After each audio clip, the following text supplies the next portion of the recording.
L'invité du Grand Direct ce soir, c'est l'ambassadeur de Belgique en Israël, John Cornet-Delzius. Bonsoir à vous, merci d'être venu dans ce studio. Évidemment, l'actualité ce soir, il y a la visite du pape en Israël, le pape qui a d'ailleurs tout à l'heure prié pour les victimes de cette tuerie du musée juif de Bruxelles qui a eu hier. 4 morts, c'est le bilan officiel depuis aujourd'hui, depuis que l'un des blessés donc, a succombé à ces balles reçues. J'imagine qu'il y a une très vive émotion en Belgique. Comment est-ce que le pays, justement, ressent cet événement qui est, heureusement, très très rare ?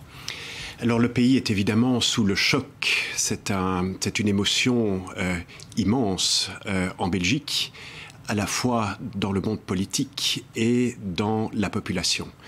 Il y a 25 ans qu'un événement de cette sorte n'était pas arrivé, et vous imaginez évidemment l'état d'émotion de la population. Alors, monsieur l'ambassadeur, quand vous dites effectivement il y a une vive émotion parce que ça fait très longtemps que la Belgique n'a pas été confrontée à ce genre d'événement, mais le terrorisme aujourd'hui en Europe est présent. En France, il y a eu des événements dramatiques qui peuvent être comparés, même si on n'a pas encore trop d'éléments ce soir. Est-ce que pour autant en Belgique, le niveau de sécurité autour des bâtiments dits sensibles de la communauté juive est quand même important ou pas habituellement? Alors effectivement, les institutions juives en Belgique sont protégées par l'État, les écoles, les synagogues et les autres institutions. Ici, le musée juif avait un statut un peu particulier parce que c'était aussi un musée de l'État. Donc pas de protection particulière? À ma connaissance, non. Mais ce qui signifie qu'il n'y avait pas de menace, sinon des mesures auraient été prises. Certainement, ouais. S'il y avait eu des menaces particulières contre ou des mesures auraient été prises, c'est évident. Alors on dénonce également, enfin certains parlent d'un climat qui laisse aujourd'hui libre cours à des propos parfois haineux envers les Juifs. Il y a eu récemment une tentative de rassemblement justement antisémite, clairement antisémite en Belgique, à Bruxelles justement, un meeting qui avait été interdit. Est-ce qu'à votre avis, il y a un climat aujourd'hui qui peut expliquer ce genre de choses, ou est-ce que... Mais je crois que, tout d'abord, vous avez signalé cette réunion qui a été interdite par les autorités. Je crois que les autorités sont très fermes dans leur combat contre l'antisémitisme. Ça se fait à la fois par des mesures répressives, c'est interdit par la loi, ça se fait par des mesures réglementaires comme ce genre de réunion qui a été interdite, et ça se fait aussi par tout un travail de prévention dans les écoles, notamment ici avec Yad Vashem. Alors comment se passe justement en Belgique, parce qu'en France il y a effectivement, on dénonce en ce moment un climat particulièrement délicat. Est-ce que vous diriez qu'en Belgique justement les communautés vivent en harmonie, ou est-ce qu'il y a quand même des signaux d'alarme entendus ça et là? Est-ce que le fait qu'Israël justement, le conflit israélo-palestinien parfois soit transposé comme cela en Europe, est-ce que ça existe aussi en Belgique ce climat ou pas?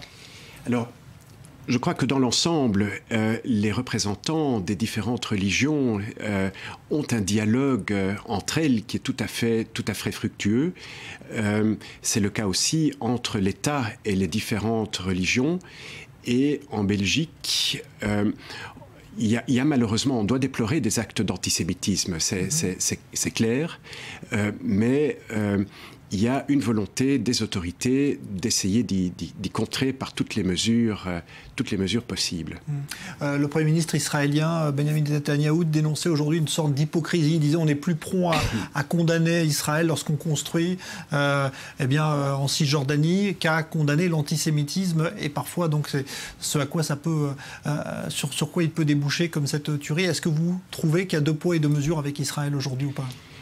Je pense que, en tous les cas, l'antisémitisme, on essaye de le combattre de toutes les façons possibles. Je ne peux pas, évidemment, à ce stade, élaborer ou faire des spéculations sur les mobiles. Il faut d'abord qu'on trouve le coupable de cet attentat odieux. Il est clair qu'il y a un aspect antisémite. Ça s'est passé au musée juif. Et c'est là la priorité des autorités C'était leur priorité et cela sera encore plus à l'avenir. Ouais. Alors pour l'instant, on parle d'un homme qui aurait agi seul sur l'enquête. Aujourd'hui, on ne peut pas dire grand-chose. Il y a un appel à témoins qui a été lancé, peut-être avec donc une image prise par les caméras de surveillance. C'est évidemment une enquête très délicate qui est menée. Pas de nouvelles informations ce soir. Malheureusement, pas de nouvelles informations à vous donner. D'après ce que je sais, quelqu'un avait pris le numéro de plaque de la voiture. Mais enfin, bon, si c'est une voiture volée, je ne sais pas. Ouais. Mais je fais confiance aux services compétents pour essayer de mettre la main sur cette ou ces personnes. Il y a aujourd'hui aussi un événement concomitant qui est important pour l'Europe, c'est ces élections européennes. Beaucoup disent, bon, peut-être qu'il peut y avoir un lien aussi avec cet événement, on ne sait pas encore, mais l'extrême droite étant annoncée comme peut-être la grande gagnante de ce scrutin, on n'a encore que des résultats partiels pour l'instant. Est-ce que vous craignez, vous aussi, que, il y ait peut-être comme cela une relation qui puisse être faite entre ce climat et... Je ne pense pas qu'il y ait un lien direct entre les élections et cet acte odieux. Bon, comme vous savez, nous avons également en Belgique des élections législatives et des élections régionales. Et l'attentat au musée juif a créé un choc. Et hier soir, des débats ont été annulés par respect pour les victimes. Alors, deux des victimes, on l'a dit, sont israéliennes, ce qui veut dire que vous êtes, j'imagine, en relation aussi avec les autorités israéliennes pour le retour des dépouilles Certainement, je suis en relation avec le ministère des Affaires étrangères et je serai présent à l'aéroport pour malheureusement accueillir les corps des deux victimes israéliennes. Est-ce que quand Israël propose son aide à la Belgique pour l'enquête, c'est quelque chose qui est courant, c'est quelque chose qui est une collaboration active qui peut... Je sais que nos services de sécurité certainement collaborent et bon, ceci, je ne sais pas dans le cas d'espèce ce qu'il en est, mais certainement ça fera l'objet d'une collaboration peut-être même pas seulement entre la Belgique et Israël. Alors on est en plus en plein milieu d'une visite du pape importante ici au Proche-Orient, le pape qui a tout à l'heure eu un mot évidemment pour les victimes de cet attentat, qui a dénoncé une fois de plus l'antisémitisme. Vous qui allez justement participer à la visite du pape demain à Jérusalem, est-ce que vous avez l'impression que le message du pape est entendu aujourd'hui, parce qu'il essaye lui aussi avec ses moyens d'appeler à la paix? Est-ce que vous avez l'impression que c'est un message qui passe? Je l'espère de tout cœur, parce que je suis convaincu que le combat contre l'antisémitisme, c'est le combat pour la démocratie. Nous sommes tous aujourd'hui dans le même bateau. Au-delà de l'aspect antisémite, c'est une atteinte contre la démocratie dans nos pays. Et nous devons redoubler d'efforts pour combattre ce fléau de l'antisémitisme. La France a connu ces derniers mois une fuite importante de membres de sa communauté juive vers Israël. Certains parlent d'un climat qui devient difficile en France. Est-ce que vous craignez qu'en Belgique aussi, les Juifs de Belgique envisagent de quitter le royaume pour Israël? Ou est-ce que c'est pas un phénomène qui pour l'instant préoccupe les autorités belges?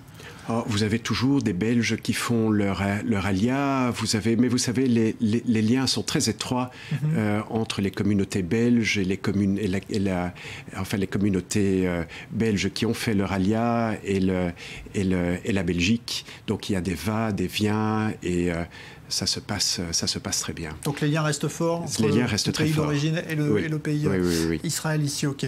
Merci beaucoup John Cornet Delzius. Je rappelle que vous êtes ambassadeur de Belgique en Israël. Vous êtes venu donc ce soir dans ce moment difficile au micro d'i24 News. Merci à vous. Donc évoquer l'émotion ressentie donc en Belgique évidemment après cette tuerie qui a fait donc 4 morts. C'est le bilan officialisé maintenant. Donc 2 ressortissants israéliens, un employé belge du musée et une jeune Française également qui se trouvait sur place. Toujours aucune trace pour l'instant du tireur et de l'auteur de cet acte terroriste. Merci à vous, monsieur l'ambassadeur. Bonne soirée. Oui. Le Grand Direct, c'est terminé pour ce soir. Nouveau journal à venir.